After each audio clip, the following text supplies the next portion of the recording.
Magandang araw sa inyong lahat at welcome sa aking channel.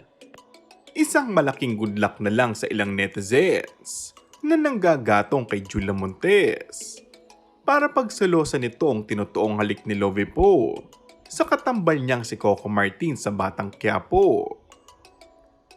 Patunay lang talaga ito na may ilan pa ring mga manonood na nahihirapang ihiwalay ang role ng isang artista sa kanyang pagkatao sa tunay na buhay.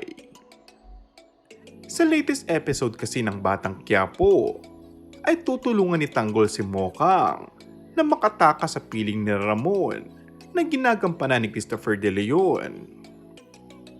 Madamdamin ng tagpong yun na muli nilang pagkikita matapos itong makulong.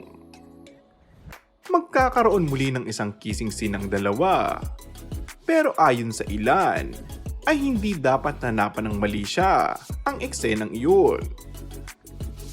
Muling tinanong ng netizens ang girlfriend ni Coco na si Julia Montes na magselos kay Lovie.